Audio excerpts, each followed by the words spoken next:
Good evening, members. Welcome to the last Plans East meeting. We start off with the webcasting introduction. I'd like to remind everyone that the meeting will be filmed live or recorded and uploaded to the internet and will be capable of repeat viewing. Therefore, by participating in this meeting, you are consenting to be filmed and to the possible use of these images and sound recordings. If any public speakers on MS Teams do not wish to have their image captured, they should ensure that the video setting throughout the meeting is turned off and set to audio only. Members are reminded to turn on their microphone before speaking and turn them off afterwards. And if you've got a mobile phone, if you could turn that off, please, as well. Item 2, the advice to public and speakers attending this meeting. They're on pages 4 and 5. Item 3, apologies for absence. Yes, Chairman, we have apologies from Councillor Amos, Councillor Burrows, Councillor Kesker, and apologies for lateness from Councillor Balcombe, Councillor Hadley and Councillor McIver. All right, thank you. Any other apologies? No. Item 4, a declaration of interest. Any declaration of interest, Councillor Bedford? Thank you, Chairman. Just to note that non-pecuniary interest, I have previously visited the GS8 site, which was at Walthamstow, to see how their construction methods were used. Thank you. Okay. Councillor Janet Whitehouse. Chairman, I know the applicant for the first item, so I'll be withdrawing for that item. Okay, thank you. And Councillor Chris Redbed. Yeah, thank you, Chairman. As a non-member of your committee, the same declaration as Councillor Bedford. Okay, thank you.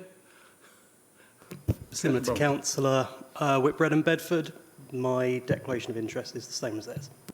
Okay, thank you. Item 5.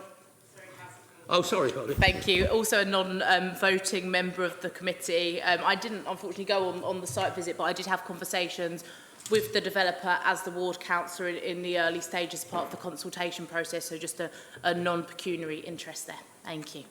Okay, thank you. So we move on to item 5, the minutes of the meeting on the 24th of July, on pages 6 and 7. Can I sign these as the correct record? Agreed. Item 6, any other business? I don't think there's any other business. Item 7, any site visits? No, right. We move straight on to item 8, the planning application, EPF, Trevorlow, 724 Tudor House, High Road, Thornwood, on pages 8 to 48 on our agenda. And I ask our planning officer to introduce it, please. Thank you, Chair.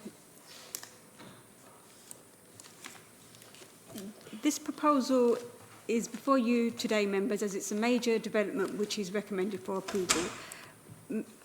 Members should also note that the addendum to this agenda item, the planning consultant acting on behalf of Happy Grow Nursery has also emailed the council after the agenda was published to advise that the owners of Happy Grow Nursery do not object to the proposal next door at Tudor House. They just wanted to ensure that the proposal did not prejudice any development on their part of the allocation.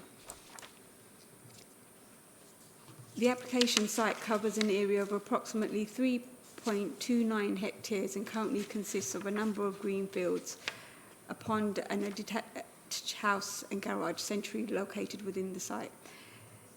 The site is located on the eastern side of the high road where the access is also located.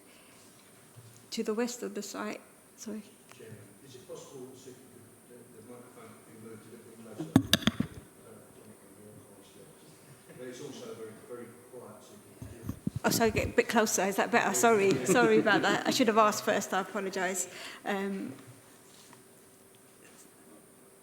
site is located on the eastern side of the high road.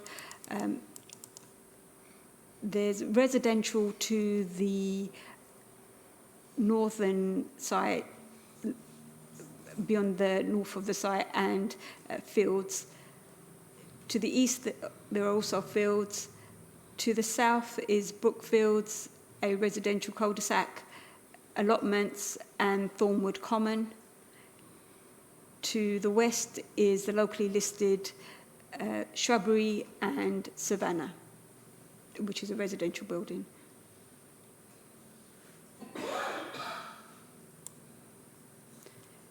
Planning permission has already been given to the site opposite this application under Thor R2.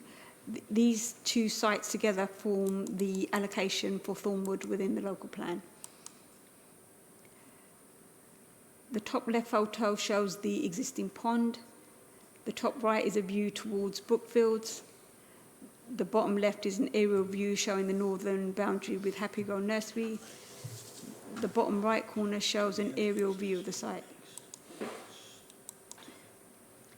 The proposal consists of 113 units, of which 107 are houses and 6 are flats.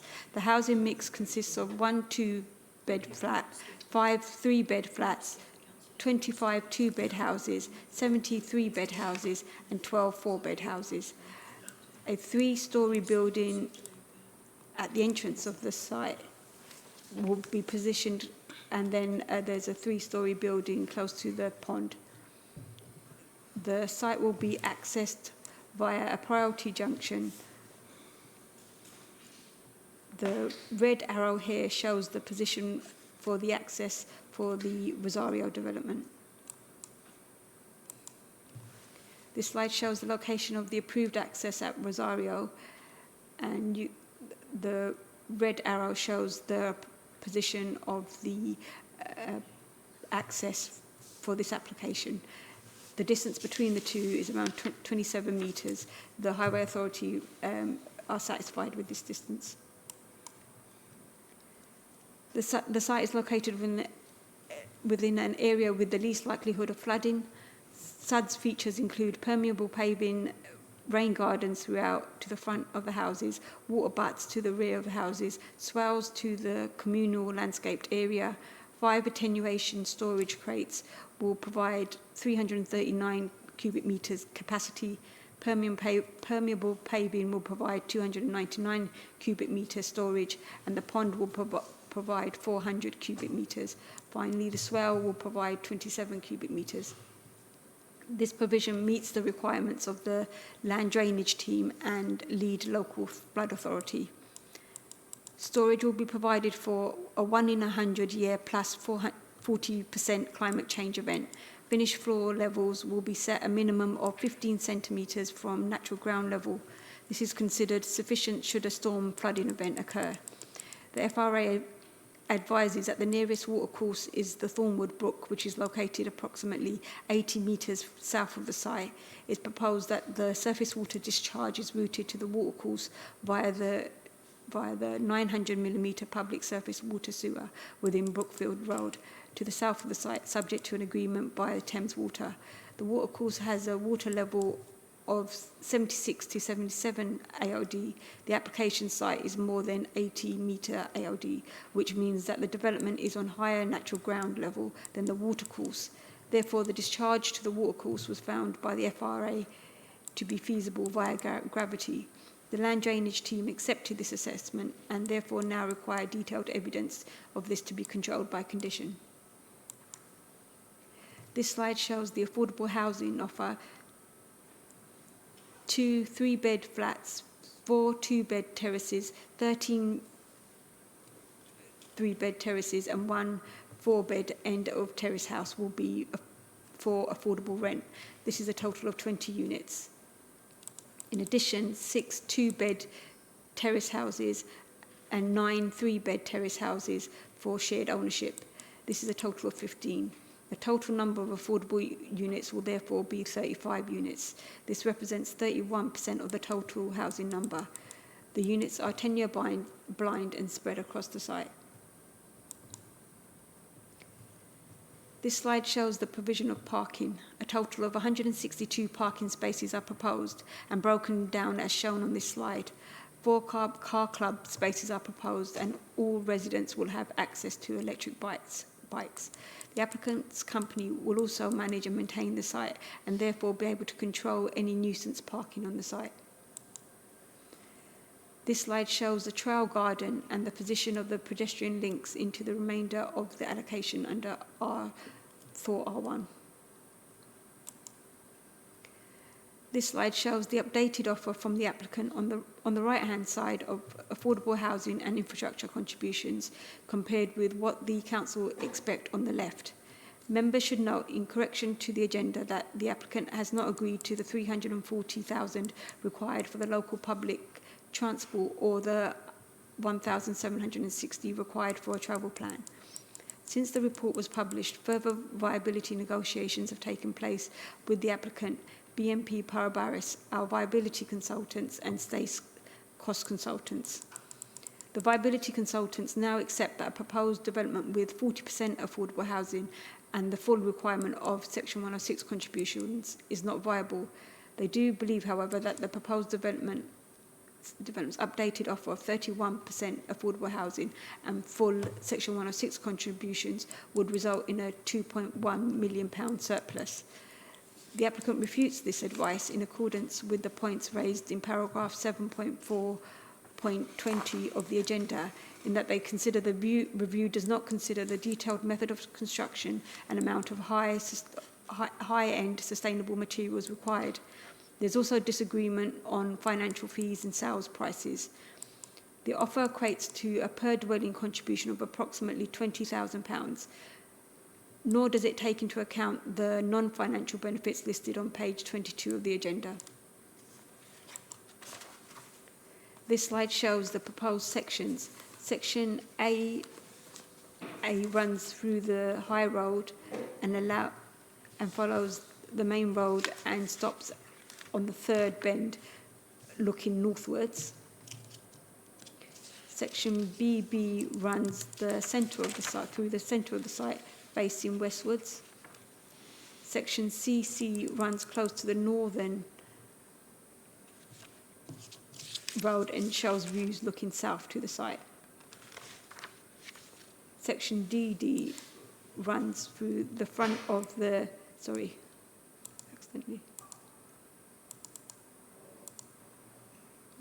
about that. Section DD runs from the front of the lake building across the site to Brookfields in the west. And section EE is perpendicular to Brookfields and shows the terraced houses to the south of the site. This slide shows plans and elevations of the proposed homes. The top left of the slide shows the plans and elevations of the 2-bed, 3-person terrace. The top right shows the 3-bed, 5-person gable terrace. The bottom left shows the 2-bed, 5-person semi-detached house, and the bottom right shows the 3-bed, 5-person terrace. This one, the top left of this slide shows the 4-bed, 6-person semi-detached house. The top right shows the 4-bed, 7-person detached house, and the bottom shows the 4-bed, 8-person house. This slide shows the elevations of the lake building. The ground floor provides a reuse centre, kiosk, parish offices, bins and bikes store and community fitness room. The upper floors provide 3 3-bedroomed flats and 1 2-bedroom flat. This slide shows the community building and the attached 5 terrace houses, which will be positioned close to the junction into the site fronting the high road. This slide shows you the floor plans of the building. The ground floor unit will be used for an activity which falls within the E-use class. The upper floors will house 2 3-bedroom flats. Materials include natural or black stained finish, British larch cladding, reclaimed brick, white or black metal framed windows, metal rainwater pipes and guttering, along with integrated photovoltaic solar panels. This slide shows a CGI image looking eastwards towards the front entrance. In the centre of is the mixed-use building. To the left are the start of the 5 terrace houses. These buildings will front the high road. This image is of the trail garden. Behind the trail garden, you'll see the residential properties. This slide shows the lake building, pond and surrounding housing. The application provides housing of which 31% is affordable on an allocated site. The buildings proposed are highly sustainable and will help the district meet its sustainability goals in the future. It therefore has an officer recommendation for approval. Thank you, Chairman. Thank you very much. We'll now move on to Susan DeLuca, Northwood Bassett Parish Council. Good evening, Chairman and Councillors. The Parish Council has met with the developers of this scheme and have found that they have listened to the concerns of the Parish Council. With regard to community facilities, provision of the reuse centre, prior to occupation of the last dwelling, the Parish Council would like to see this changed to when 80% of the dwellings have been completed. Provision of the community office space for Northwood Bassett Parish Council is to be made prior to occupation of the last dwelling. The Parish Council would like this changed to when 50% of the dwellings are completed, giving the Parish Council and the community a base on the site. We agree with the management plan to be submitted, which includes details on the capacity, opening hours, restrictions imposed on the use of the community facilities. We also believe that the play area space is very important, and we do not want to see this development building the homes and not implementing the play space, as these will be homes for young families, and play space is very important. We feel that the implementation strategy prior to occupation should be 75% of the open market sale of dwellings. We do not want to see what has happened on other developments in Cambridge and Essex where houses are built and the play space has been left as a builder's yard. We therefore ask you take the Parish Council's comments into account when making your decision. Thank you very much. Now, the applicant's agent, Ben Spencer. Thank you, Chair. As a business, we have strong ties to Thornwood, having established a base for our construction business there over 3 years ago, and equally strong ties to Epping Forest, having spent most of my life living here. As with all our projects, community always comes first, so before we embarked on design, we held a community workshop to understand the needs of local people so that we could ensure our proposals deliver long-term benefits for the local community. As the proposals developed, we held targeted meetings depending on neighbours' positions relative to the site so that these conversations would be relevant and productive. This approach has helped to drive a scheme that has been shaped by existing residents and developed lasting relationships with our neighbours. It's resulted in meaningful changes to the scheme, including the boundary, landscaping and positioning of homes near Brookfield being revised a number of times through an iterative process. It's further testament to our commitment to a community-led approach that we've received over 40 letters of support. Feedback from the local community has also shaped the commercial elements of the scheme, with the need for a grocery store and cafe in Thornwood being provided in the development, along with a permanent office space for Northwood Parish Council. We've worked hard to listen to officers and local stakeholders since our initial submission last year, making significant changes to the scheme based on this feedback. The final proposal provides much-needed 2-, 3- and 4-bedroom homes for sale, 35 2-, 3- and 4-bedroom affordable homes, a number of community-led landscape spaces, including a pond, multiple play areas, a pedestrianised play street, a trail garden, and direct access to Thornwood Common, further supporting our intent for the scheme to seamlessly integrate into the local area and create a hub for the local community that provides function and enjoyment. The development will be delivered under our Planet Positive framework, an award-winning system where we store more carbon in the homes than we create without the need to offset, and the renewable energy generated on site will exceed the annual consumption. As a result, the development will be the first scheme globally to provide a microgrid zero bills guarantee, meaning all our residents will have no energy bills guaranteed for a minimum of 5 years.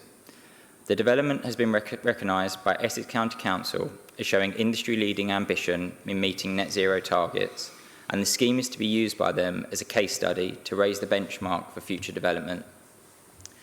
The development also delivers significant on-site biodiversity gain of over 42% in line with our landscape-led approach, which is further demonstrated by delivering a net gain of 156 trees.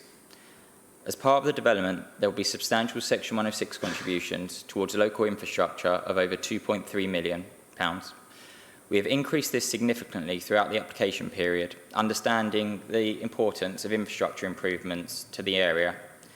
Lisa Van of neighbouring Brookfield has asked me to express her support for how we have approached and engaged with residents and to urge the Council to ensure that these substantial contributions are spent making improvements to local infrastructure and support growth in Thornwood. I hope you can vote to approve this application. If you could wind up, please. Pardon? If you could wind up, please. Oh yeah, I'm on the last one, sorry. I hope you can vote to approve this application so we can bring forward an exemplar development on this allocated site to deliver a significant number of long-term community benefits and set a new benchmark for high-quality, sustainable development in Thornwood. Thank you. Thank you very much. Now, it's Epping, Lindsay and Thornwood Common Ward. Councillor Bedford and Councillor Bromwich, if you want to speak, please. Thank you, Chairman. Yeah, this development has been a long time coming, and I know it's got the support of Essex County Council. There have been some issues in getting this far. Previously, there's been problems with Brookfield. The link that's currently at Brookfield, they wanted not the developers, but other people wanted that link opened up. And there was a lot of resistance to it from the members of Brookfield, which I fully understand. They didn't want to see it as a rat run through to Duck Lane, etc. They spent a lot of time sorting out the problems on the site. It's not been easy, I believe, with some of the sustainable stuff, because the way these houses are built, I was actually pleased to see that, and it's the first time I've heard it, they've actually raised the floor plates up 150 mils. And hopefully other developers might take that on board, might help some of the flooding problems that we have throughout the county. And the other issue that local ward members have raised is the speed of the traffic along the high road. But there is currently a plan in place to improve speed reduction along that area. We know that it's going from 40 down to 30, and hopefully further enhancements to the traffic along that road will be brought forward sooner rather than later. We have heard already of problems accessing the Rosario site, with lorries suddenly having to do like handbrake turns to get across the road to try and get into that site. But hopefully take that on board, that when they manage the site, they create the entrance first so that traffic can come straight off the main road and stop any incidences going forward of possible accidents in that area. Overall, I think it's a well thought out project, and it brings forward much developed, much needed housing in our district. It carries quite a good element of 31% affordable, and at the moment I'm supporting it. The only issue I've got is obviously the second paper that we received, where the developers are not in agreement with the paperwork, and they wanted some changes to the Section 106. But we have to remember there is already a substantial donation of like 2.3 million. So it'll be interesting to hear what other members think about that. Thank you. Thank you. Councillor Bromwich? Yeah, I think I'd like to echo almost all the points that Councillor Bedford made. I think when it comes to engagement with the community, responsiveness is really valued on the doorstep. I heard some names that you mentioned that I've spoken to as well about this, and like Councillor Bedford said, there is a general consensus from many residents in Brookfield, but also Wealdhall Lane, that you have listened, which is important. And alongside the responsiveness of towards this development, I also think it's quite an interesting one in terms of what it adds to Thornwood's local infrastructure. The idea of having a community cafe, potentially supported by local businesses, having this car club programme, which is an interesting and innovative means of getting people out and about, and a communal bike scheme as well for the residents of this site. I think from what I've heard from the briefings that I've been given, like Councillor Bedford, I'm minded to support this this development as well. There are a few outstanding queries that I have, again, referencing speeding. I know we've spoken about speeding when we were in Walthamstow. It's also important to note that Thornwood doesn't begin at Woodside and end at Tudor House. It goes all the way up to Rye Hill Road and Upland Road. And there are a lot of residents who are concerned about the speed going down. But I know that Councillor Whitbread is very aware of the speeding issues along that road. And also pavement width too. I notice you've made quite a lot of commitments there as well. It would also be good to emphasise that, again, Thornwood doesn't end at Woodside and start at Tudor House, but it does also go up to Upland Road as well, where there is a bus stop there as well. So I think in terms of everything that I've seen and from what I've heard from residents, I think it's an interesting development. I'm looking forward to seeing how it proceeds.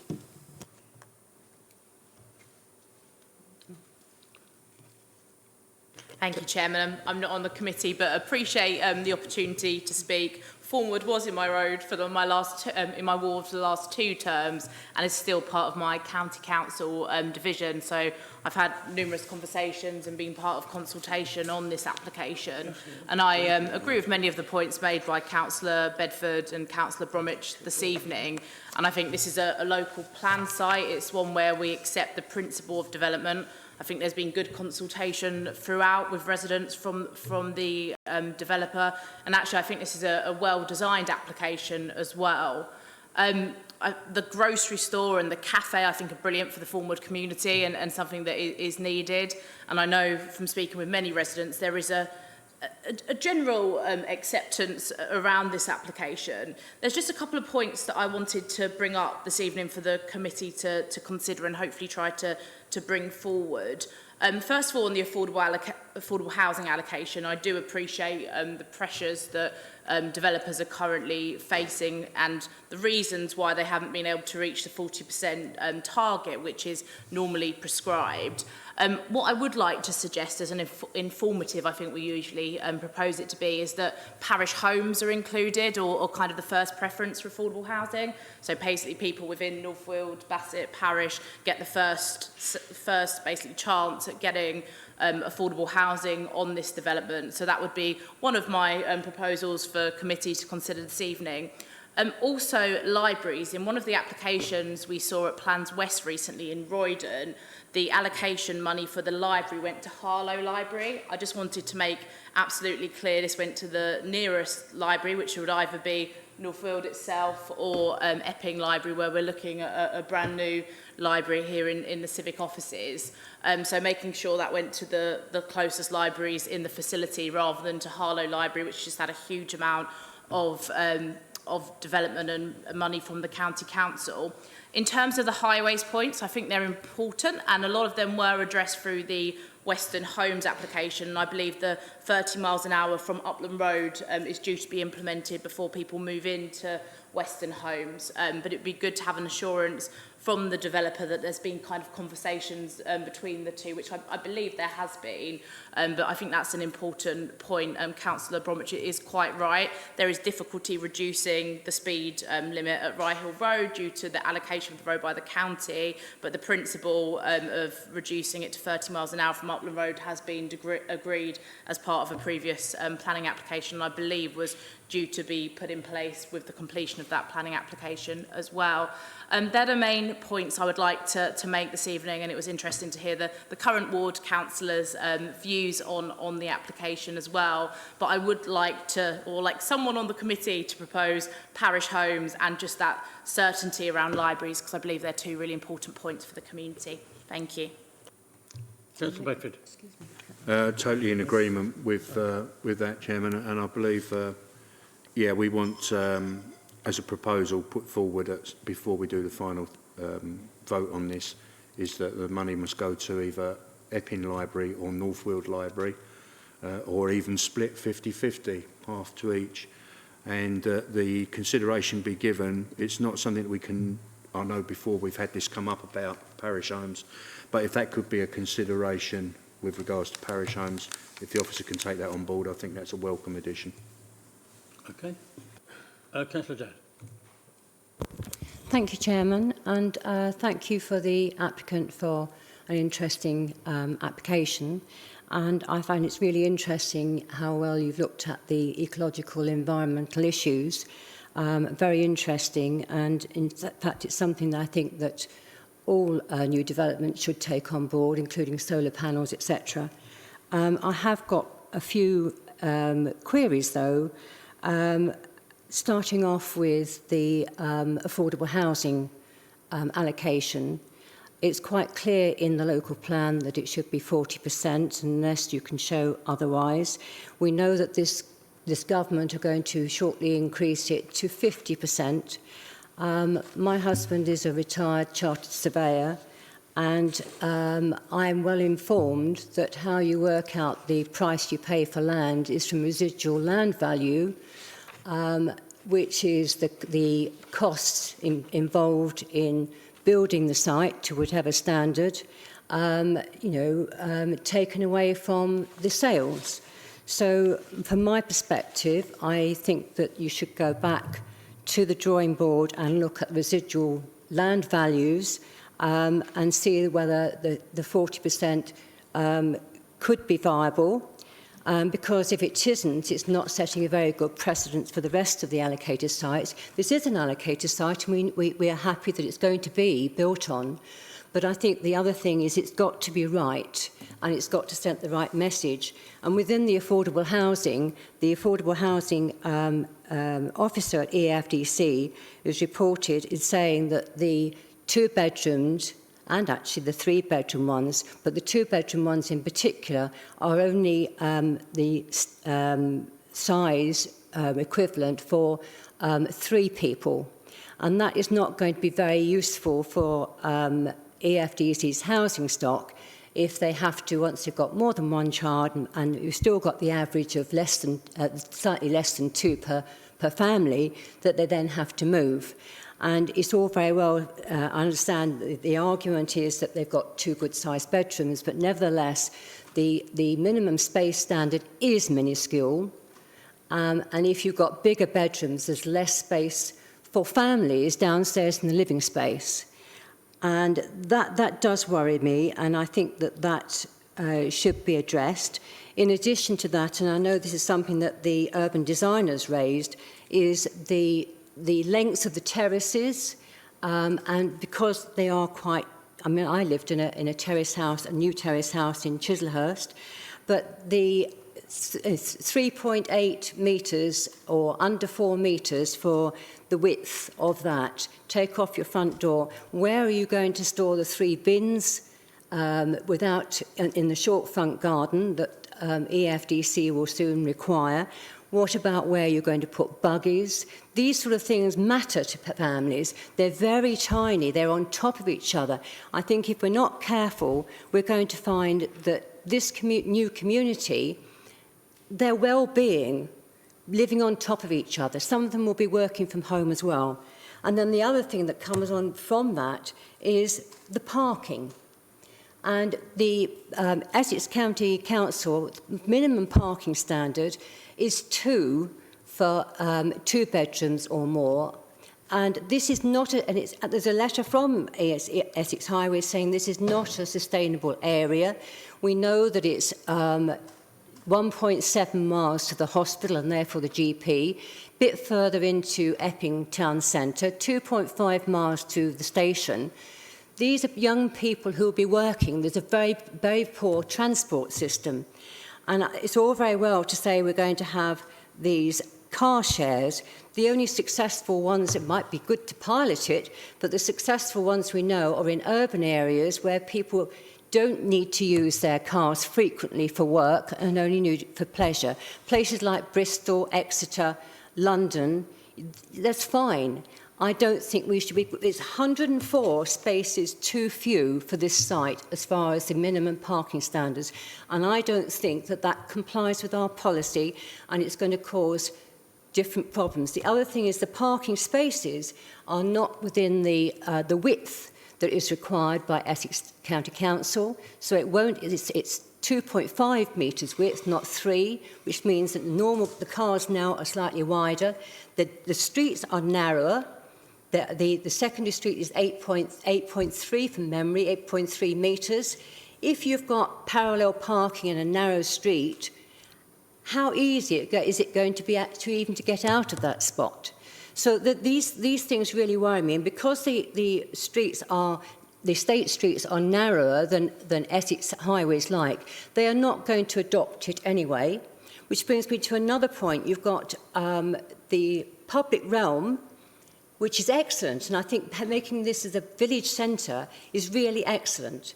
But you actually have, you know, the new occupiers are going to have to maintain an area where you're serving other things as well.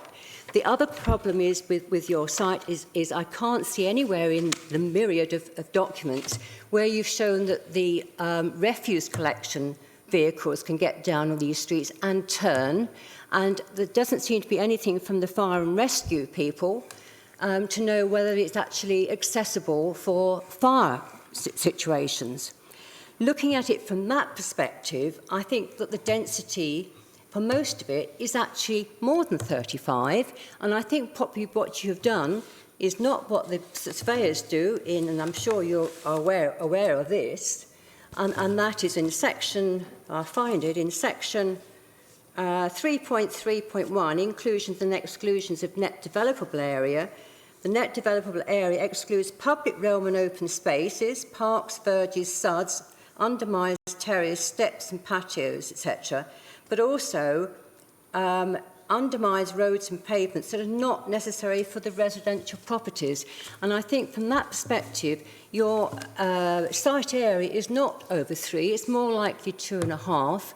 And I think from that perspective, your numbers should be reduced and it would be a much nicer development that you could really be proud of. And then I've got another couple of things as well. And that is that some of the urban designers' comments about, and the tree one has not been met, because yes, you can have lovely tree-lined streets, but if they're too close to properties, their roots are going to affect the building, and they're going to be cut down or damaged. And so that doesn't work. The other thing that is, the urban designers have also said that for some of them, there is inadequate sunlight. You're shaking your head, but you had your samples for 6 at the 21st of March was the equinox, and there was no evidence that there would be sufficient sunlight going into all those properties and daylight because of the small windows, and it was recommended that you had larger windows. Whether you've updated that, I don't know, but that would be welcomed. I mean, I've read through so many of your things and amended things. Perhaps I've confused on some of those. But I think that is really important on how people live. And the other suggestion that they also had was that for more efficiency, for your solar panels to be facing more of the houses, to be orientated so they're facing south and not overshadowed also by trees. So that is something there. Now, when we come on to the conditions, about what's normally in conditions, about infrastructure, road infrastructure, I think we should ask for more from Essex Highways, including the number, I've read all the objections, the number of objections that are worried about road safety, crossing the road to schools. That is a 50 mile an hour along there. It's all very well to say sometime in the future there's going to be 3 junctions. This Thor 1, the northern part of it, the one Thor 2, and this particular one in close succession. And I think that we should be looking again at the realistic tricks analysis for trips that would come out of there and see whether we should have some sort of traffic light system or pedestrian controlled lights, and I don't think that is something that we should steer away from, because safety and road safety is really, really important to people. It's not just injuries, it's collisions. And lastly, and then I'll shut up, suds drainage, one of my pet things. I think I'm right in saying, even in your amended report, and I've photocopied a bit here, that you are actually not using, for calculating your attenuation storage, you're not using 100% of the greenfield site. You're using less than that, and if you'll bear with me, I will find it. And of course, that makes a difference. But I've also wonder on the efficiency of using a pond that's already filled with water as where your exceedance will go. There's some mention in your reports that there will be storage underneath the car parks, but also the pipe for the exceedance, it limits it at something like, I think it was from memory, 10 point something litres per second, where it should be 3.2 litres per second. And you're going to go through a public sewer through Thames Water, which, from memory, come next year, that is not a permissible route. And I think perhaps you should be looking at, are there any alternatives? If that really is the only way, well, then that's nothing much we can do about it. But I think these things do need to be addressed. And I think that I mean, you've obviously done lots of engagement locally, and that's really, really good and really positive. But I think it needs to go further, and I think you could actually say, looking at it realistically, we should have less houses on there, in line with the RICS land measurements development, and so that the density is a truly 35. Thank you. Councillor Sue Jones. Thank you, Chairman. I was very impressed by the presentation from the applicants, and indeed looking at the background papers. I do, however, take on board most of what Councillor Dadd has said, but I do think there has to be an element of trust and common sense here. There is no comment from the highways that there is a problem, but perhaps the planning officer could just confirm, just for the webcast, if nothing else, that highways are happy and that the applicants have actually put some things in place and have been in liaison with the highways. Sorry, my mistake. That's fine. It's fine. I'll just share my screen. The Highways Authority haven't raised objection. They're not adopting the roads. The standards are below what would ECC would normally require. However, they're satisfied that because they're going to manage the site themselves, and the issues will be internal, that they raise no objection to it. I think that, and I think, you know, to some extent we do also have to trust that the promised 30-mile-an-hour limit will, I think we can't just refuse in case it isn't. The other thing that I would just like to confirm, I find it very hard to believe that any developer, and I'm sure they haven't, have planned a site where you haven't got full access for fire and the emergency services. But again, perhaps the planning officer could just confirm for us that there is full access throughout the site for yes, those I've got vehicles. Sorry to interrupt you. I've got a plan I can show you. Just share my screen.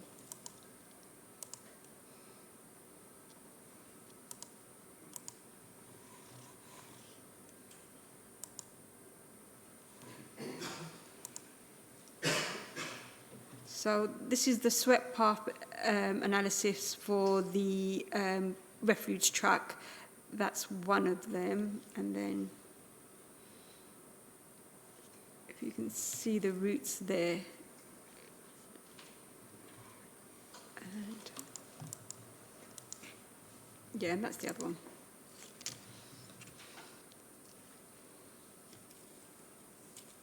My apologies.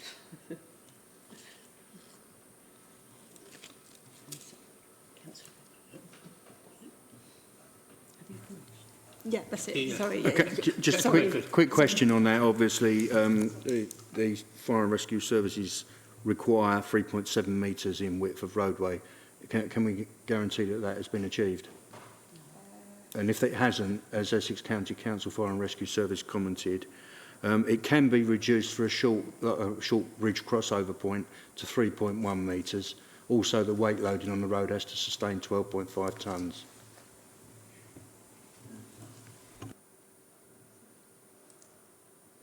Just trying to get it back up. It's easier if I stop sharing and bring it back up.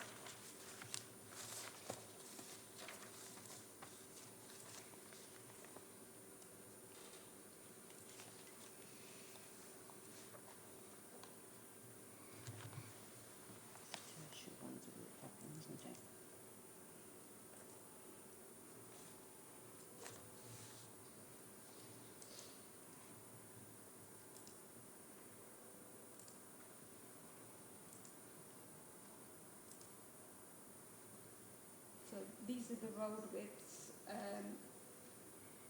The smallest road is 3.7 metres wide. That's the minimum. Yeah. Yeah. Thank you. That actually reassures me. Thank you very much. Okay. Any other members with questions? Councillor John Whitehouse. Sorry, John, I didn't put you down. Thanks. I mean, some of what other members have said I was going to ask about or talk about, so I won't repeat that. But there are some things I did want to raise. I mean, clearly it's an allocated site, so the principal development was established in the local plan process, and I think there's quite a lot here that's positive, including sustainability aspects.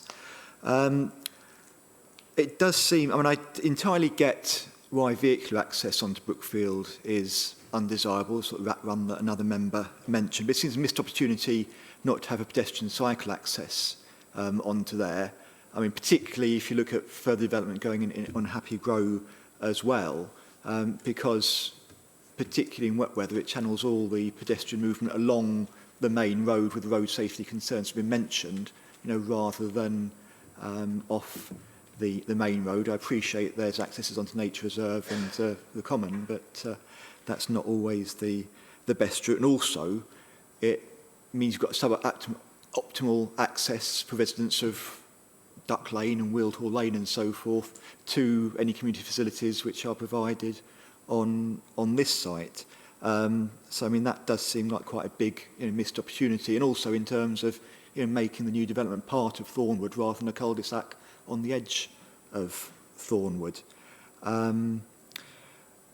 Talking about the community facilities, we've heard that there's space provided for community facilities. I've not actually heard how they're going to be delivered. I mean, spaces need tenants, and that is partly out of anyone's control, but there are ways of making it more attractive to tenants, like, I don't know, rent-free periods or commercial incentives or whatever. And it's all very well having buildings, but buildings need to be occupied in order to deliver community activities, and it'd be helpful to know a bit more about how that's going to work. And similarly with the car club, I mean, issues have been raised about the viability of the car club, and I'm not clear why it's exclusive to members of the development. You'd have thought the viability of the car club would be increased if other residents could pay for access to it, and again it'd be helpful to understand that. And I wanted to ask about the tree officer and the air quality concerns which were raised in the professional responses. Talk about air quality, lack of information, and then in the officer's report it talks about information having been supplied. So I just want to clarify, have the air quality issues that were raised by the air quality officer, have they been resolved to his or her satisfaction? And so the tree officer was raising concerns about actually the viability of some of the trees in the longer term, and I'm not clear that that's been addressed. Thanks. So, there's quite a lot. So, if you just the first question, I caught the bottom question that was regarding the trees, the air quality, the car club, and the the community facilities and the access to Brookfield. Yeah. So the community buildings are going to be managed by GSA, and there isn't any. Sorry, the community buildings are going to be managed by GSA. There isn't at this point, from my understanding, any sort of community that will take it over. I would suggest most likely whatever's the most commercially viable will be the tenant that takes it.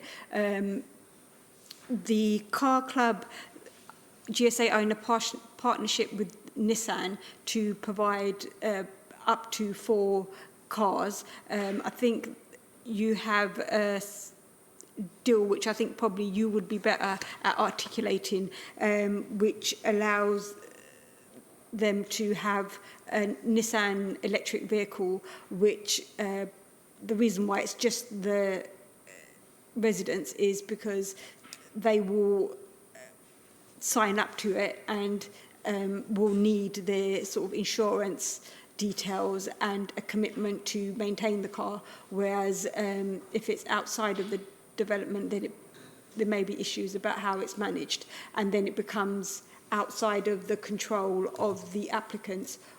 It will be the company that runs it, so it'd have to be a third-party company that runs it, and generally speaking, third-party companies don't want to run small-scale electric car clubs. So I think it would be better that GSA ran it as their sort of incentive for people to buy the properties and use the electric cars than if it was opened up more widely, because the ability to control the repair, upkeep and being able to provide that facility will be more difficult. Then trees, there is a concern about trees. Given their close proximity to the built development, although there are an addition, I think the applicant said an additional 156 trees, but there are questions raised of how many will be likely to survive. In the report, I think it was given a moderate harm weight because there's no protected trees. So whilst, yes, there is a need to have more trees within a development, and they do have a positive impact on the residents that live there, but everything's got to be weighed up in terms of costs and benefits. We are getting 113 units, which will help our delivery numbers. They are highly sustainable, and it would be the first in the district to have that provision. So although, yes, I agree with your concern, I question how many trees, whilst I accept that there will be the number of trees planted that the applicants say there will be, but in 10 years' time, will they still be there? I don't know. Okay, any other questions? Councillor Brothers. And apologies in advance, not meaning to keep our guests and our non-committee friends here after 8 o'clock, but just four points, just which I'll try and rattle through quite quickly. Number one, in terms of Councillor Whitbread's points about parish homes, local homes for local folks, that's a brilliant incentive, and I would support that. The second thing about library grants, I mean, there's always going to be a bit of a push and pull about who gets local funds and which town, which village should get them. But I believe that given the amount of development that North Weald has is going to be experiencing, I think it would be fair that it is proportionately invested in terms of the library, North Weald Library, getting the full amount of funds from this development. Now, whether or not that gets considered, I'd just like to put those thoughts down for the record. The second point, which Councillor Dad raised, bang on with the speeding. I mean, at the moment, it's 5 speeding zones from the Hastingwood interchange down to the traffic lights at Epping. I think there's enough confusion on that road, quite frankly, enough accidents. There's been 15 serious collisions since 2018, and I think residents would expect that 30 be carried throughout the entirety of the village, but that's another conversation for another chamber. I think Essex County Council and Highways. The third point to do with flooding, again referring to you, Councillor Dad, and I've listened to the objections from, or the concerns I should say, from North Weald Bassett Parish Council and CPRE. Is there going, and this is a question which I hope the planning officer can help me on, is there going to be a joined up approach? Because this is an area that has experienced flooding and continues to experience flooding. So is this going to be a development that has a joined up approach to addressing flood alleviation in this area? Because this is a heck of a lot of development. It would be good to know that there's a joined up approach when it comes to addressing flooding in the future. I know there was a Thames water alleviation scheme put in, but it would be good to have some clarity there. And then the fourth and final point that I'll make relates to the cycle access through Brookfield, which Councillor Whitehouse made. I believe from talking to residents in Brookfield that it's an issue of antisocial behaviour primarily. Obviously that is yet to be seen in terms of whether that will materialise or not, but ultimately I do wonder whether we're putting the cart before the horse when it comes to access to bikes, because ultimately we're giving these people will be able to ride bikes on roads that are quite frankly not safe. The roads around Thornwood don't adhere to Essex County Council's walking strategy, they don't adhere to the speeding strategy. It's about pavement safety and road safety, and I think what is the condition? Is it going to be 100% of homes that are inhabited before cycle lanes get in, or is it going to come after anti-speeding measures are going to be put in place, or are cycle routes and bikes going to be available to use once 50% of the dwellings have been filled? And are they going to take into account the speeding measures that are being put in place? I think it was just 2 questions there. So, in terms of the flooding, my understanding is that it's for this scheme, and the measures proposed are relevant to this scheme only. And with regard to the cycle lane, there isn't any provision for any cycle lanes. Really, it should be dealt with. That kind of provision should be required in the IDP, and that hasn't been asked for. So we couldn't require that it is. I mean, we have asked for public transport provision, but not cycle provision. Okay, Councillor John Whitehouse. Yeah, when I asked my question, I don't think I got a response to the issue I raised about the air quality information requested by the air quality officer. And actually, there's one other thing as well. I mean, the tree issue hopefully will be partly mitigated by the conditions about replanting and so forth. So I'm aware therein. I also wanted to raise, I do have some sympathy for the point the parish council's raised about leaving it until the last dwelling is occupied before delivering some of the facilities. I mean, it's got a slight sort of sometime never feel to it if you're going to wait to the 137th or whatever it is dwelling, simply given the protracted nature of the build outs on some of these developments, and the fact that long before that final dwelling is delivered, these community facilities, the other residents who've moved in, want these community facilities. So while I appreciate, it needs to be in the latter part of the period, simply from a sort of viability point of view, I do think we ought to resist it being the final dwelling as the trigger point.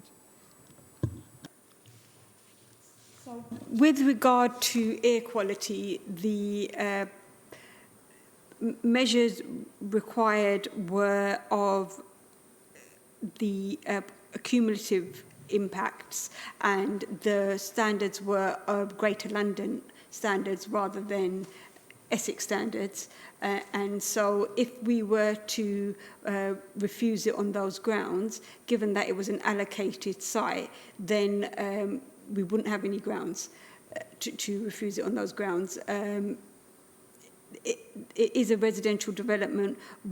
The allocation is in accordance with the allocation, therefore the additional air quality information over and above what's already was submitted, requiring further details couldn't be justified. And so that's why we've accepted the information that they've submitted. An air quality consultant did look at it and was satisfied that the information submitted was acceptable. Can you just turn the microphone off? Councillor Dad. Thank you, Mr. Chairman. I'm wondering, because there seems to be quite a few issues that we can't quite justify or resolve tonight, whether it's worth asking for this to be deferred so that the developers and the planning officers and other officers like the drainage and highways can actually make some agreement, because as I also understand it, the S106 agreements has also not been agreed either. Thank you. Members of the committee. Councillor Chris Repberger. Thank you, Chairman. And Chairman, thank you for allowing me to address your committee when I'm not a member. I believe there's lessons to be learnt as we move forward with local plan applications. And I think in particular, this one highlights some of the issues around the highways in particular. If you, as my colleague Councillor Holly Whitbread mentioned earlier on, we have already done considerable work around highways on the previous site application that we looked at for Western Homes. In fact, part of that agreed a pedestrian crossing, which Councillor Bedford pressed for very vocally at the time. And I think when we look at these applications, particularly in an area where we have 3 potential applications coming forward, that we should have some background history within the report that lets us know what's already been agreed, so that we're not looking at it piecemeal. We've heard that the applicants this evening have gone to a great extent to do proper consultation with residents, which I think should be applauded. I've said this numerous times, and I've come to this committee, that consensual planning is the best way forward. And that's certainly been achieved here, particularly listening to the residents of Brookfield, having been spoken to by a large number of them in recent times. I also think that the Parish Council has made some really good comments this evening, which Councillor Whitehouse has picked up on as well, and needs to be adjusted. But this is not a case for deferral. This is a local plan site. We have seen proper consultation carried out. It is quite often that the Section 106 agreement is signed after the planning application is passed, because it's an ongoing negotiation. I just think we have to look very carefully when we're dealing with these local plan sites, not because they should be rubber stamped through because they're local plan sites, but where proper consultation has been carried out, proper work has been done. And at the end of the day, whilst delivery will always be difficult, we have got to deliver on that local plan. If we don't, the threat is of even higher numbers coming forward in the future and higher densities. So whilst I'm not a voting member of your committee, Chairman, I would recommend that members do look at this seriously this evening. Councillor Dad. Sorry, thank you. Yes, I understand about the conditions, but what my biggest concern is the affordable housing. And I think that is very difficult. And I think that that could be, if it's looked properly about what is the actual net developable area, it may well be that it's a more viable site anyway. But I do think that we should, if at all possible, meet those requirements. And the parking is a nightmare for everybody. And if we're not, if it's over 100 too few spaces according to the Essex County, minimum standards. And I think that that, again, is going to cause difficulties moving forward. Thank you. Councillor Bedford. Thank you, Chairman. A couple of points I'm in agreement with Councillor Whitbread. But I just wanted to raise an issue at 7.8.7, which is about the tree officer raising their concerns about those trees. I'm just wondering if there's an alternative solution to that going forward. If we agree tonight, subject to section 106, I wondered if those trees could be allocated to the parish council to plant in a different location, somewhere in the Thornwood area. I'm sure that we could find somewhere for them. Because if we look at the conditions that are there already, we might be better off with some decent shrubs there as opposed to trees. Because the condition is basically it's talking about when 5 years' time they're going to be cut down anyway because they're probably impinging on the housing. So instead of actually planting them and then impinging on the housing, why don't we plant them somewhere else in the district by working with the parish council? They've already got 3,000 odd trees planted on the common at North Weald. I'm sure we can find somewhere else for these and just plant the place up with some shrubs. That brings me back to my final point, being regarding the parking allocation. I think we have to remember here, this is an innovative site. It is completely different to anything else that's happened in Essex. We're hopefully leading the way forward on sustainability. We're transferring from vehicles to buses. Only in the last couple of weeks, I noticed that the buses that run through North Weald, there's been increased services. 3 new bus routes have been added, providing additional buses that run straight past the front door now at the new development site here at Tudor House. And so I think we need to give this site the opportunity to thrive and flourish and actually come forward as a development. I think Councillor Whitbread's right. Enough discussion has been had around this, and I'm quite happy to put forward, with the conditions I mentioned earlier about parish homes and the other condition I mentioned, that actually the officer's recommendation is to approve, subject to section 106 being signed off. I think that that's our goal tonight, is do we sign off and do we agree or do we defer? At the moment, I'm minded to think that we should be approved with conditions subject to section 106 as per the officer's recommendation. Thank you. Okay, have you a seconder for that? Right. I think that's it in there. Those in favour then? Take a vote. Yeah. So, it's been proposed by Councillor Bedford, seconded by Councillor Bowie, that we go along with the officer's recommendation. All those in favour?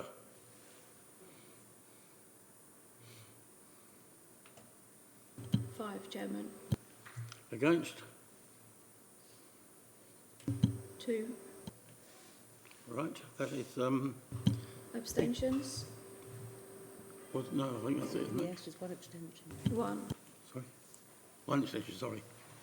So in that case, the application is granted. Moving on to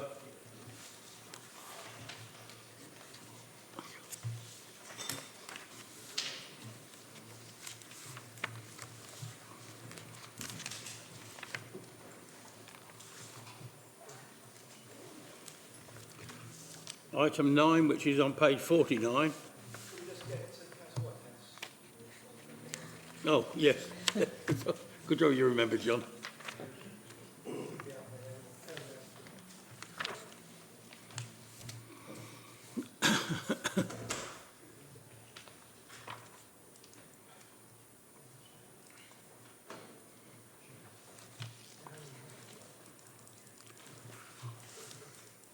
Right, we move on to item 9, the Top Oak Public House, Oak Hill Road, Stapleton Abbots.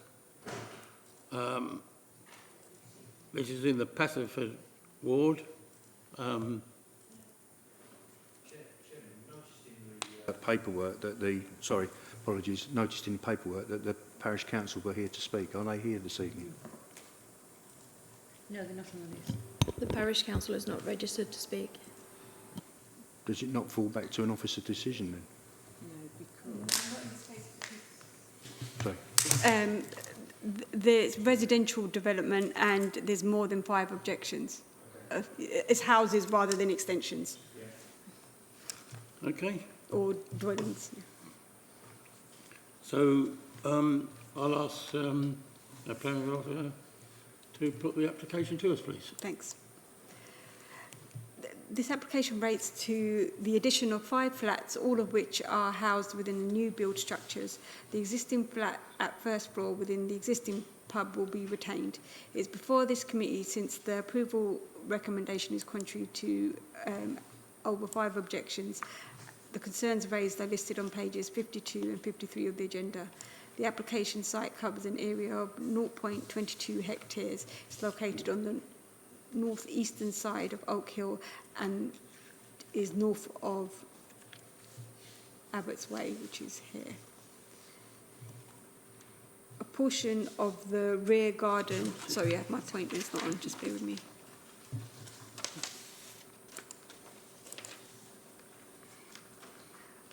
A portion of the rear garden of Bishop's Brow is also included in the application.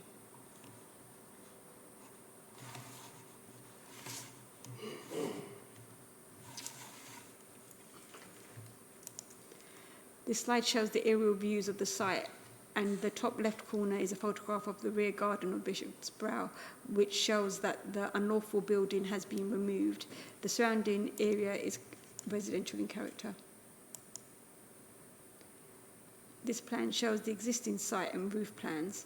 The current destination restaurant, that is an ancillary operation to the public house, will be closed as it's not viable, thus reducing the number of visitors by car significantly, whereas the majority of the patrons visiting the public house are residents of Stapleford Abbots and therefore do not need to drive.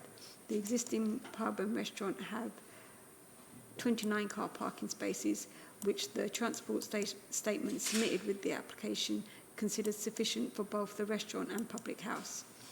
The busiest times of the year are in summer or for Sunday lunch, and occasionally there can be additional parking on the street, but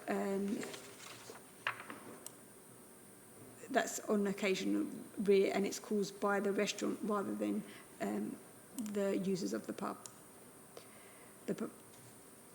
The provision of 20 spaces will be sufficient to cater for the pub use. This slide shows the existing basement, which is not going to change, the existing ground floor and first floor plan. The proposal will result in the removal of 216 square metres of modern unsympathetic extensions. This slide shows the existing elevations. This conservatory will be removed. This slide shows the proposed site plan. 11 standard car parking spaces are proposed for the future residents of the new dwellings.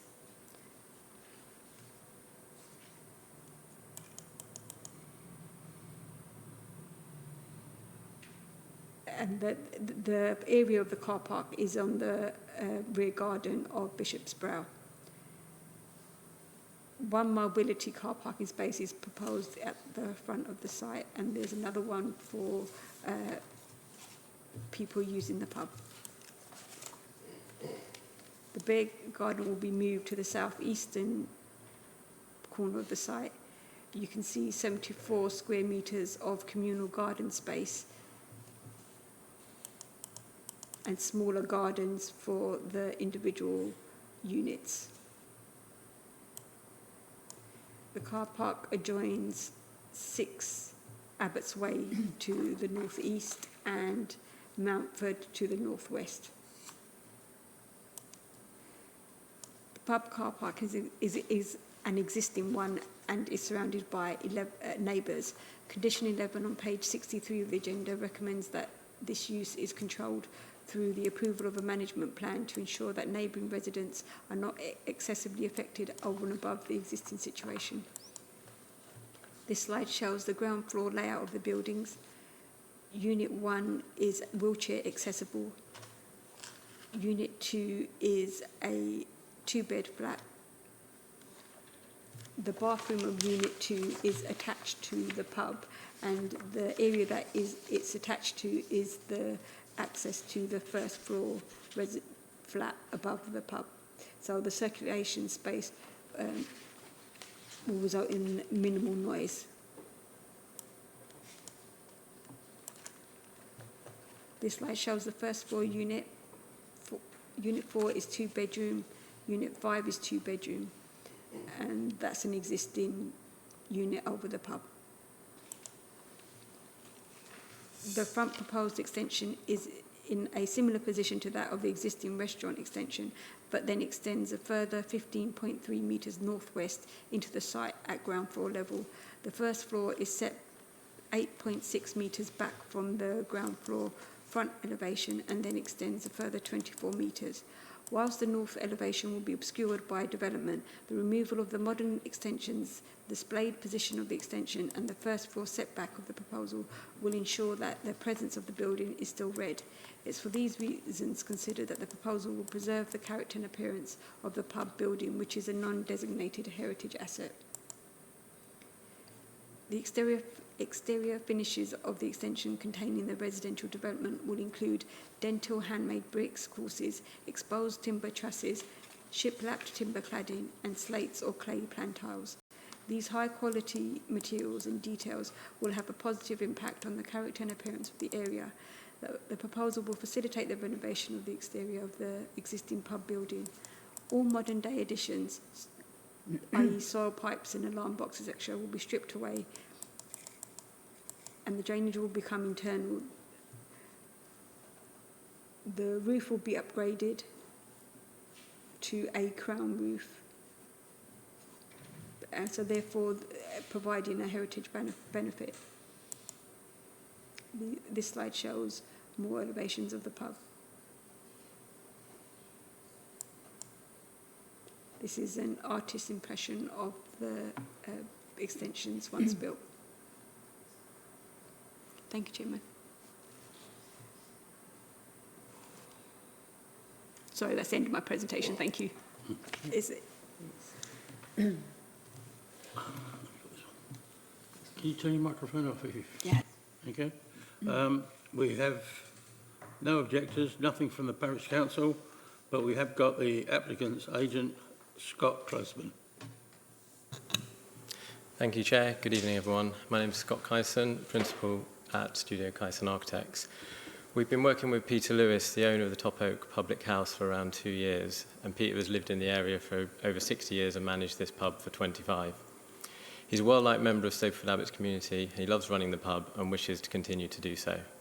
However, the ancillary restaurant business has been in sharp decline for the last 4 years and now unviable. Without intervention, it could be the catalyst to the closure of that entire operation. As a practice, we know this story only too well, having worked with numerous pub owners across London and the South East over the years, and I'm sure you're all acutely aware that our society faces a battle to keep this industry fully alive.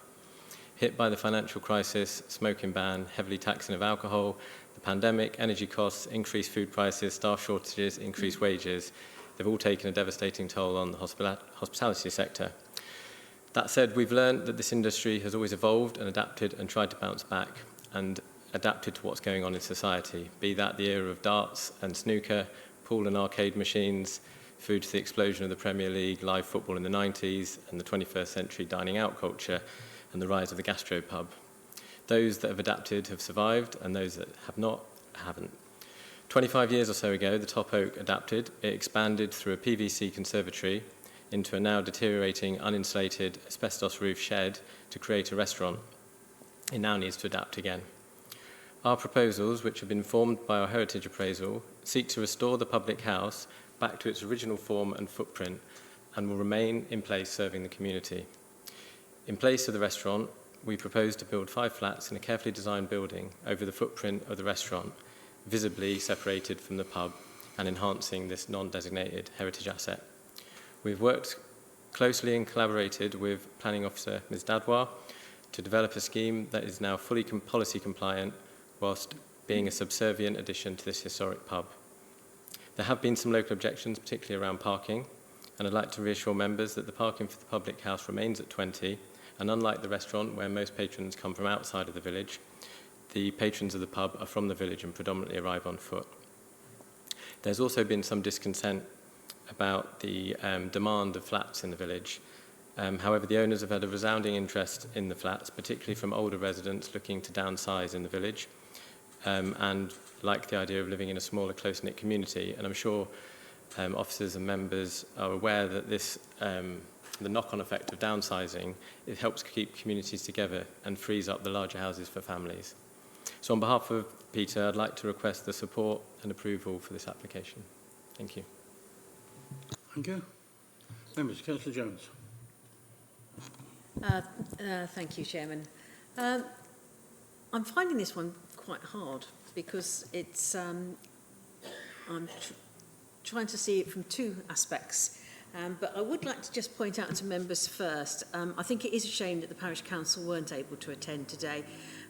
But luckily, the Planning Officer has reported on the Parish Council's comments in quite detail on pages 53 through to page 55, actually.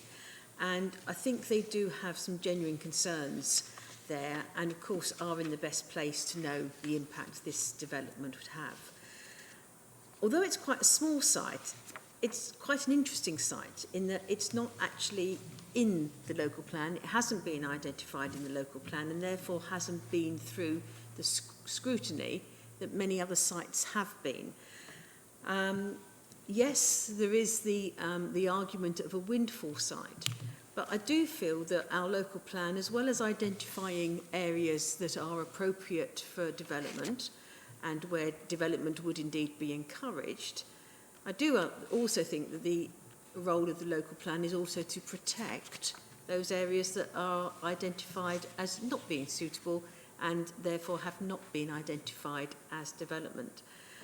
I think the impact on Stapleford Abbots is going to be quite considerable, and I would support the Parish Council totally in their report, as I've drawn members' attention to earlier. The site has been subject to quite piecemeal development, and I think this again produces a problem and some concern for myself that the site has been developed piecemeal. I do have sympathy with the fact that there is a business there that is struggling, and this might indeed be a lifeline to that business. But I'm not sure whether that is sufficient to look upon this site as potential development. It would significantly push up, Stapleford Abbots have detailed the planning permissions that have been granted, and you know, sort of from an allocation in this local plan of 47, that's been substantially overdeveloped that. So I really, at the moment, question whether it is appropriate for further development in Stapleford Abbots. Looking forward to what other members are feeling and their opinions, but at the moment I'm struggling to support this application. Thank you. Thank you.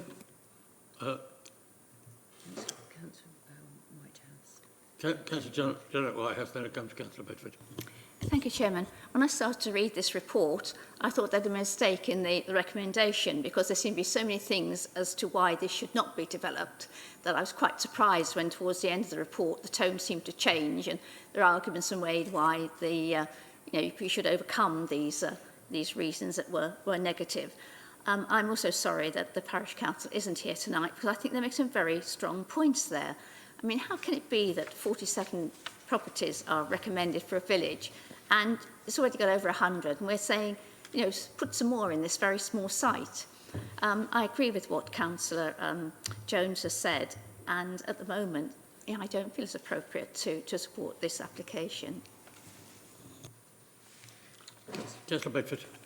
Yeah, I noticed this was on the agenda, so I took the opportunity of actually driving up there thinking that I'm sure we've been here before. When I got there, I recognised the site. It wasn't too long ago that we actually approved, I think, some additional houses either at the side or to the back. So this site, as Councillor Jones has already said, has been a bit of sort of piecemeal development, bit by bit, gradually moving away from what was a pub. I understand that over time the pub has had to evolve and had to change and adapt, but yet this is yet another step forward where once these flats are built, that's it. It won't be evolving and developing and changing anymore. So we actually lose that facility. It's just unfortunate. I do think that this is overdevelopment. and also on the front where we had, I don't know if the officer can put the picture up, the picture at the front which shows the property, the access off of the road, off the main road there. When I was there, had difficulty pulling out the pub, let alone on that bend, which when you look at it, it's an uphill and a left-hand bend at the same time, so cars are accelerating to get up the hill, and then you've got the entrance to that first property right on the road, on the bend, on a blind corner. I find that, how on earth, that's the entrance there at the bottom, if you move your cursor to the left, down, I'm going to say fire in a minute, there you go, fire. That was it. When you see it on the larger map and you take that into consideration with the actual road layout itself, that is a very dangerous position to be in, trying to get in and out of that point there. I don't know why everything wasn't just diverted through the pub car park, as it's under the pub's ownership, and perhaps better use of the site was made, but that does worry me, and with that particular access point there, at the moment I couldn't possibly support it. Someone's going to get killed on that bend. When you drive up there and you go and revisit the site, if anybody does go, you'll notice how dangerous that particular access point would be. Thank you. Thank you. Other members wish to speak? Councillor Jones. Sorry, Suki. Sorry, Chairman. I'd just like to say, though, the Highway Authority haven't objected on the highway issue. They're resolving the highway issue through the use of the blue outlined site, which is in the ownership of the applicant, where in order to increase the sight lines so that when they are emerging in and out of that site, it should still be safe from a Highway Authority point of view.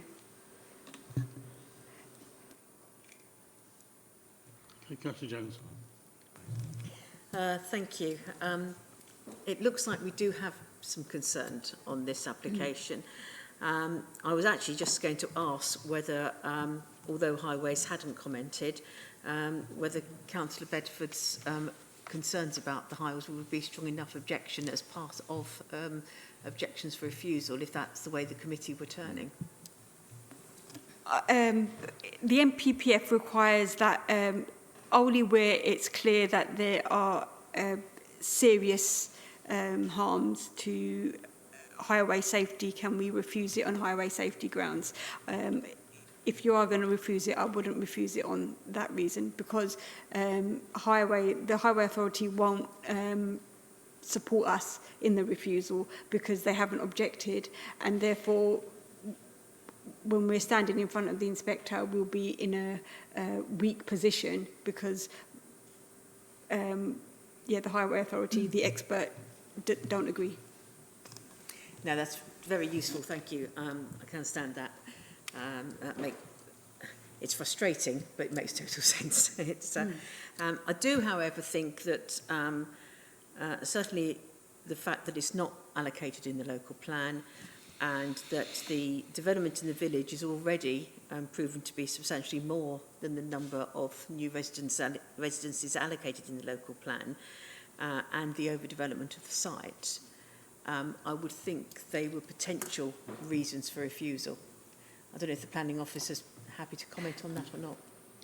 Overdevelopment can be a reason for refusal, but you've got to state why you think that overdevelopment is harmful. So those dwellings in that position, what is the adverse impact from your point?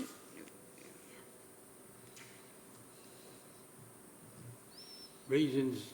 Oh, that's the White House. Janet Whitehouse. Just somewhere in the report it talks about the fact that people moving in there will know that there is a pub there when they go, and they need to take that into account. But people don't always really take these things into account, and I've had complaints from residents who are living near a pub because circumstances have changed, the music has got louder, the amplification has changed, and I just think those flats are just too near the pub to be appropriate. I know we can't use highways as a refusal reason. But that road is dangerous. I think somewhere in the report it talks about overflow parking being on that road, and that would be awful on that bend. So I just think, you know, it really is inappropriate development, but finding the right words and reasons can be quite difficult sometimes. Councillor Dad. Yes, I understand the situation about not wanting to live near a pub, but what I do see in the officer's report is that they have put in a lot of sound insulation, which should help the situation, and they'll be in the conditions. I think it's a difficult one because if we look at the allocation for the allocated sites for the local plan, a lot of them have come forward in our allocated numbers before even the local plan was actually approved, which were, you know, piecemeal brownfields, infills, changes because pubs couldn't survive and so on. And I can understand the concerns, but we know that we're also going to have to find more houses. And what my feeling is, I can't see amongst this any reasons why it can be defended as a refusal unless our officer can actually suggest any. Thank you. Thank you. Members. Suki, have you any more comments? I have no further comments.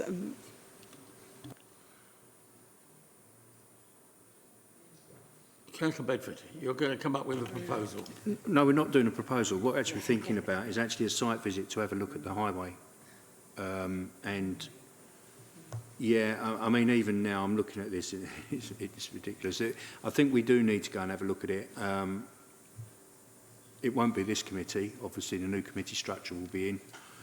They may take a completely different view. So perhaps that's the way forward. And can we get someone highways up there to have a look whilst we're there?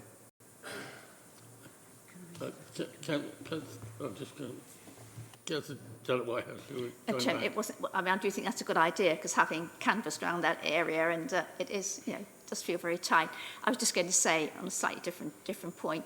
Although just coming back to this living near the pub, Councillor Dad was talking about the insulation for the noise. It isn't just the noise that's going on in the pub. It's people coming and going, standing outside and smoking and all that sort of thing. I don't know how you'd word it, but the general sort of disturbance of living so close to the pub. So I think that's an aspect as well. Councillor Jones. Thank you. I do feel that actually arguing against it on grounds of the pub is almost nigh on impossible because the pub is there, it's existing. This development isn't going to increase the impact of the pub any more than it is now. And, you know, it was within sort of recent memory a thriving pub, and it would be lovely to see it back as a thriving pub. However, I do still have serious concerns about the appropriateness of the development. I would support Councillor Bedford's proposal for a site visit to allow us to look at the whole site and look towards the, if there is a loss of amenity because of the new development. But I would like, if at all possible, a highways officer to attend that site visit alongside the planning officer so that we might be able to see their point of view more thoroughly. Okay. Councillor Holly-Whitbread. Thank you, and thank you for allowing me to speak in the committee again.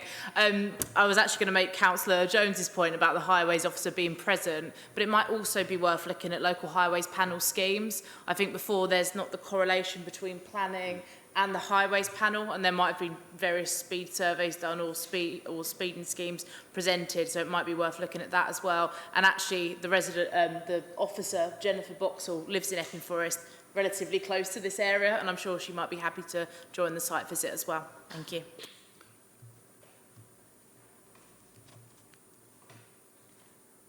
Right. I'm just thinking, where would it come back to after we had the site visit? Yeah. Well, is it a proposal that we have a site visit? And seconder? Is that agreed? That's it. We need to have all in favour? Yeah. No.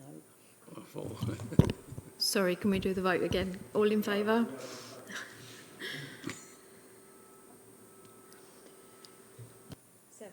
Seven.